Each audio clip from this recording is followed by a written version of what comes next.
other than Apollo Creed, they lacked that quality, I think, to some extent.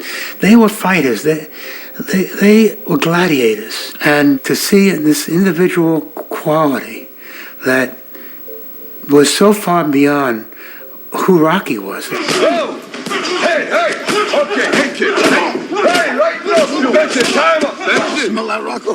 What's that? The odor of opportunity. Hey, that's it. What did I tell you? Hey, hey, time! In '89, I had a number of fights on ESPN, and it was then that Frank Stallone, who's Sly's brother, saw me fighting on TV, and he knew that his brother was wanting to find a villain of some sort. You know, at 19 years old, I didn't look like a villain, but they turned me into one. Tommy Morrison was literally the new kid on the block. Tommy Morrison, we were seeking something very different.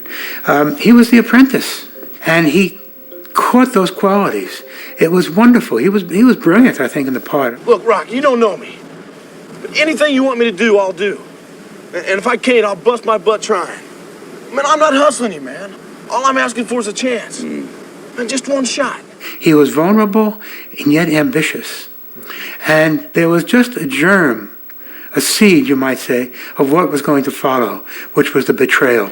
Man, the way I'm going, I'm not going to get a shot at the title for a long time. Listen, Tom. Man, I've got a perfect record. I'm 22-0. Where's the money? Where? Man, we haven't made any serious money yet. And we won't without the man. I ain't talking about the money. Look, the money is going to be there, but I'm talking about your rep, Tommy. Tommy Gunn was dealing not only with the slimy side of the sport, but he was dealing with the enemy within himself. I was lured away from Rocky by money, you know, by corruption, by someone promising me the world, and in the end not producing. Man, I'm as good as Balboa ever was. I don't give a damn what they say. And I'm tired of being called a damn robot, too. That inner demon started coming out physical, and I started going after and wanting to fight and wanting to hurt the guy that made me who I was. You know, and I think that's what made Tommy Gunn a good character, a good villain.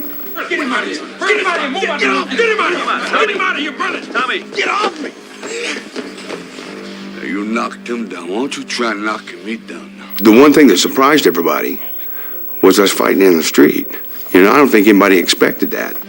You want my respect. Well, come and get it. Come on, Tommy. Come on, Rocky. And I still think that we need to fight in the ring.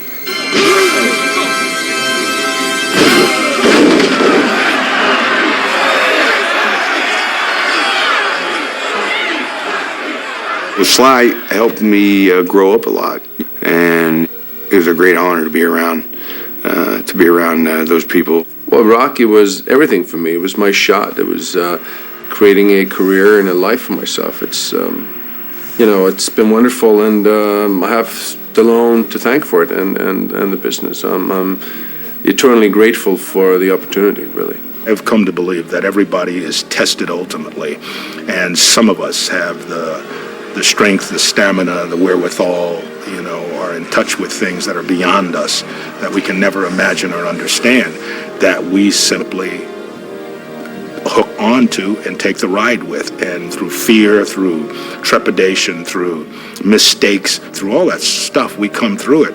And yeah, we have the bruises and the scars and all that sort of stuff. But in spite of that, we heal, we get up, and we go back at it again. And that in its own way defined Rocky. Their yearnings, their hopes, their ambitions, their lack of ambitions, their insecurities are totally universal. Ultimately, we were looking for archetypes in the Rocky opponents. It's a classic Joseph Campbell hero. It's a classic mythological hero. And each of these people, in their own way, offered that kind of example.